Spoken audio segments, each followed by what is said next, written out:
Baik, Assalamualaikum warahmatullahi wabarakatuh. Waalaikumsalam. Waalaikumsalam warahmatullahi wabarakatuh. Perkenalkan, kami dari kelompok 10 akan memulai presentasi dan diskusi kelas kita pada hari ini dengan materi permasalahan pokok pendidikan di Indonesia. Baik, saya sendiri sebagai moderator dengan nama Fatur Ahmad Zidan dengan NIM 2006071. Lalu rekan saya Afriyuni Febrianti dengan NIM 2200655. Lalu Dinda Silfitri dengan NIM 2206063. Lalu Desriani Alivia Amra dengan NIM 2006059. Baik, dengan tidak mempanjang kita akan masuk langsung ke pemateri pertama, yaitu materi tentang permasalahan pokok pendidikan di Indonesia tentang pemerataan dan tentang kuantitas yang akan disampaikan oleh Saudari Afriyuni. Kepada Saudari Afriyuni dipersilahkan. Baiklah, terima kasih moderator. Saya akan menyampaikan materi tentang pemerataan. Masalah pemerataan pendidikan adalah persoalan sebagaimana sistem pendidikan dapat menyediakan kesempatan yang seluas-luasnya kepada seluruh warga negara untuk memperoleh pendidikan, sehingga pendidikan itu menjadi wahana bagi pembangunan sumber daya manusia untuk menunjang pembangunan.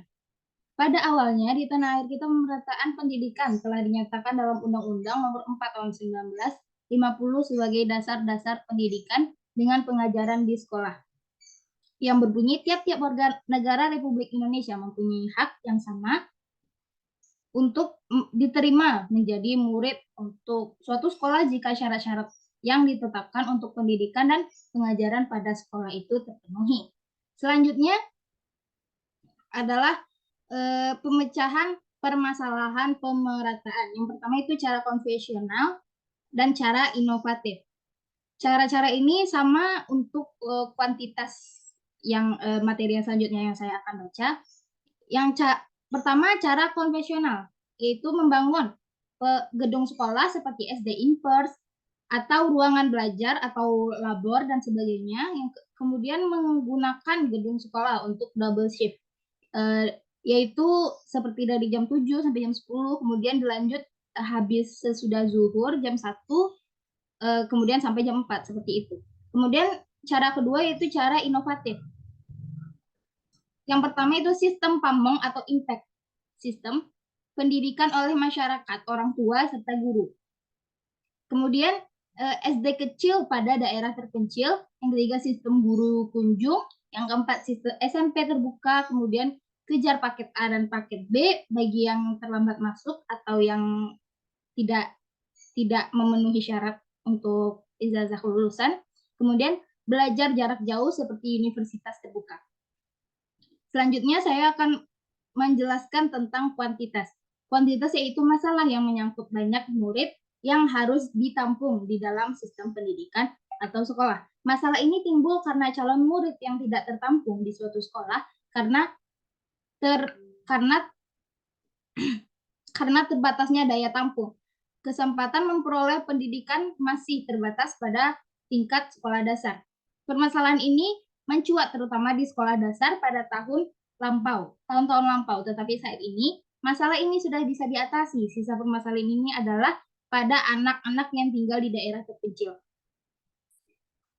Baiklah, selanjutnya itu materi yang ketiga, yaitu kualitas. Pendidikan yang berkualitas adalah pelaksanaan pendidikan yang dapat menghasilkan tenaga profesional sesuai dengan kebutuhan negara dan bangsa saat ini.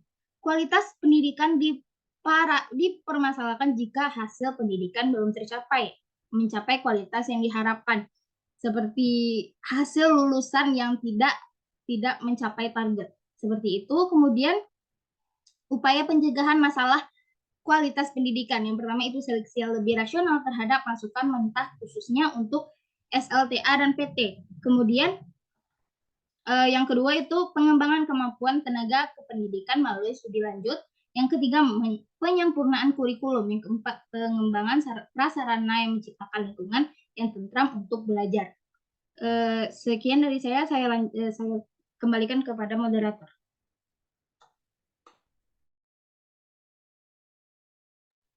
Terima kasih kepada Saudari Afriyuni. Selanjutnya materi tentang efisiensi, dan efektivitas yang akan disampaikan oleh Dinda Silfitri. Kepada Dinda Silfitri dipersilahkan. Baik, terima kasih moderator. Di sini saya akan menjelaskan mengenai efisiensi. Efisiensi adalah apabila sasaran dalam bidang pendidikan dapat dicapai secara efisien atau berdaya guna. Masalah efisiensi pendidikan mempersoalkan bagaimana suatu sistem pendidikan mendaya gunakan sumber daya yang ada untuk mencapai tujuan pendidikan. Selanjutnya, beberapa masalah efisiensi pendidikan, yaitu yang pertama, bagaimana tenaga kependidikan difungsikan meliputi pengangkatan, penempatan, dan pengembangan tenaga. Yang pertama, masalah pengangkatan terletak pada kesenjangan antara stok tenaga yang tersedia dengan jatah pengangkatan yang sangat terbatas. Sebab tenaga kependidikan khususnya guru, bila tidak difungsikan, ia tidak siap untuk berwirausaha. Yang kedua, masalah penempatan guru. Khususnya guru bidang penempatan studi sering mengalami kepincangan atau tidak sesuai dengan kebutuhan di lapangan dan penempatan guru wanita. Misalnya di suatu sekolah, guru bahasa harus mengajar IPA yang luar kewenangannya karena guru bahasa di sekolah itu sudah cukup atau bahkan sudah kelebihan. Jalan tersebut membawa efisienan dalam memfungsikan tenaga guru.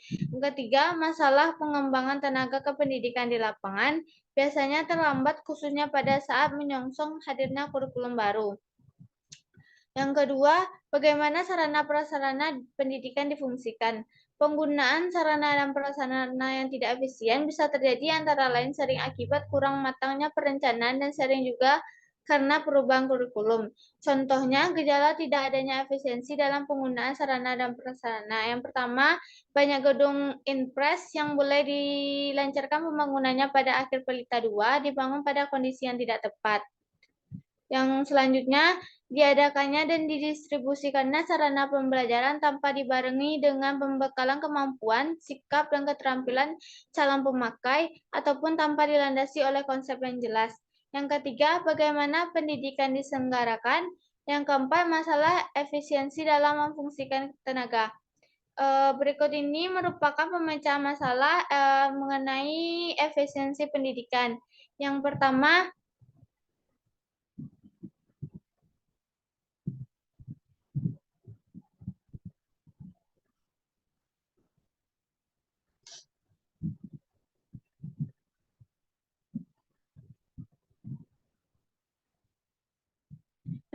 bila pada kurikulum baru, maka pemerintah harus secepat mungkin terkoordinasi pelaksanaan dengan pelaksana di lapangan atau tenaga pendidik. Yang kedua, tenaga pendidik harus benar-benar difungsikan dengan mengangkat dan menempatkan mereka pada bidang studi yang dikuasainya.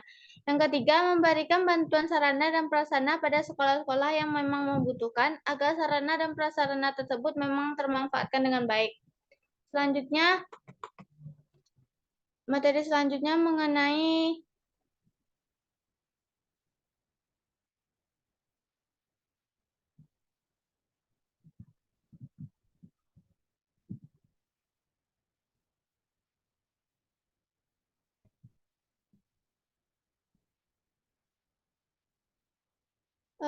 efektivitas. Masalah efektivitas ini berkenaan dengan hubungan antara hasil pendidikan yang dicapai dengan tujuan dan sarana pendidikan yang diharapkan yang tidak sesuai atau perbandingan antara keduanya.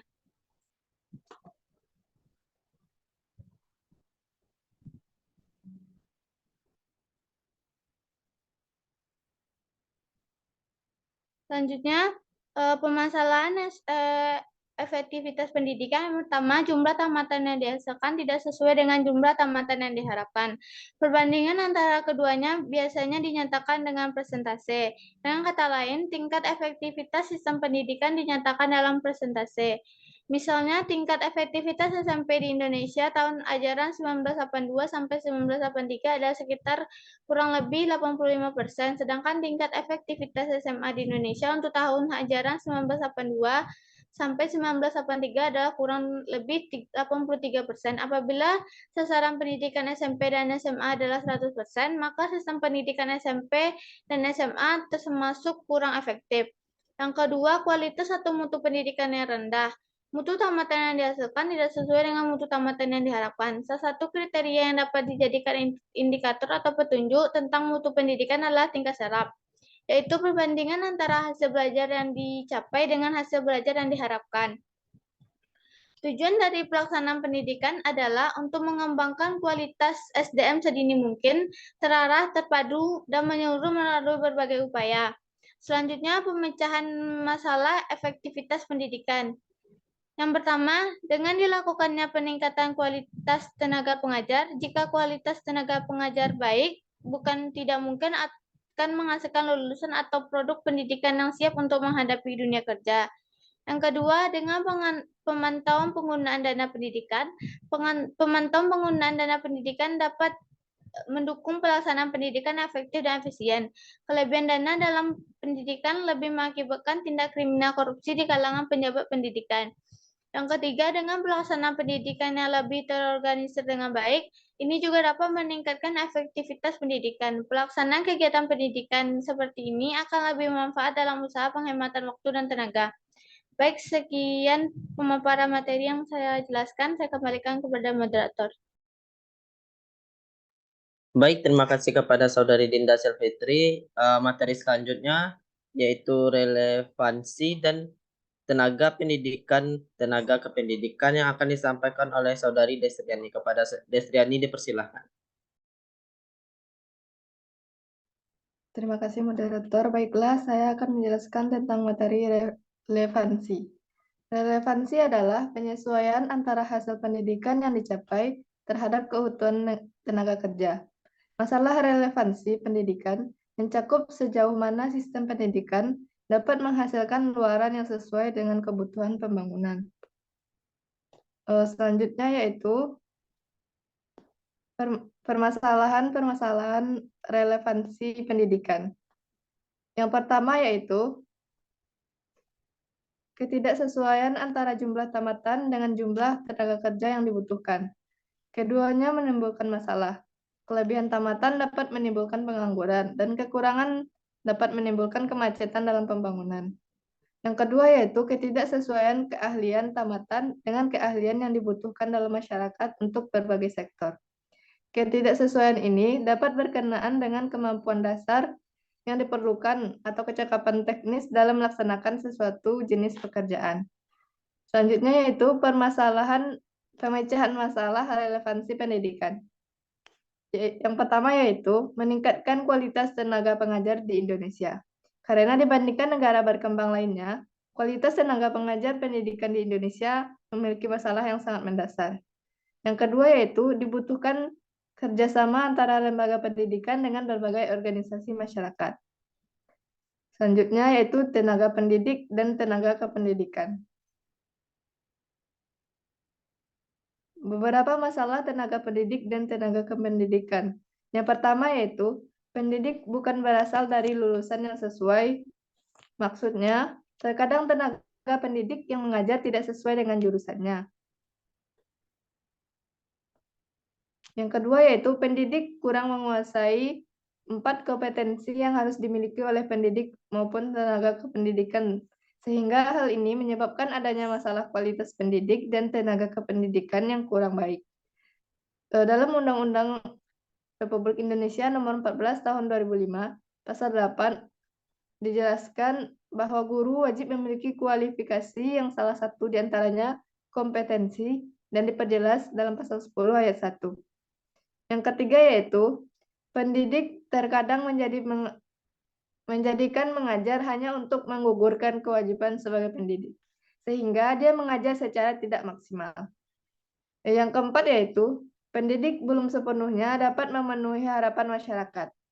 Fenomena ini ditandai dari rendahnya mutu lulusan, penyelesaian masalah pendidikan yang tidak tuntas, bahkan lebih berorientasi proyek. Selanjutnya yaitu pendidik mengajar tidak sesuai dengan silabus, sehingga target dari tujuan pembelajaran tidak sepenuhnya tercapai. Hal ini tidak sesuai dengan kompetensi pedagogik yang harus dimiliki oleh guru. Yang keenam yaitu masih banyak pendidik yang belum memenuhi ketentuan sesuai. dengan PP nomor 19 tahun 2005. Pemecahan masalah tenaga pendidik dan tenaga kependidikan. Yang pertama yaitu menempatkan tenaga pendidik dan tenaga kependidikan pada bidang studi atau keahliannya masing-masing, agar pengajaran yang diberikannya dapat efektif. Yang kedua yaitu meningkatkan profesionalisme tenaga pendidik. Yang ketiga, meningkatkan kualitas hidup ekonomi tenaga pendidik. Yang keempat yaitu tenaga pendidik dan kependidikan harus menguasai 4 kompetensi, meliputi pedagogik, kepribadian, sosial, dan profesional. Baiklah, hanya itu yang bisa saya sampaikan. Saya kembalikan kepada moderator. Baik, terima kasih kepada Saudara Destriani. Baik, sekian pemaparan materi dari kelompok kami dan saya akan menyimpulkan sedikit dari materi kita pada hari ini, yaitu permasalahan pokok pendidikan negara kita saat ini adalah bahwa pendidikan kita belum kurang merata. Mutunya masih rendah dibanding dengan negara lain dan ada kecenderungan semakin rendah ataupun akan menurun. Di samping itu, kurang efisiensi dan efektivitas serta relevansinya masih perlu ditingkatkan lagi. Baik, sekian presentasi kita pada hari ini. Bila ada kekurangan mohon dimaafkan. Wabillahi taufiq wal hidayah. Wassalamualaikum warahmatullahi wabarakatuh. Waalaikumsalam warahmatullahi wabarakatuh.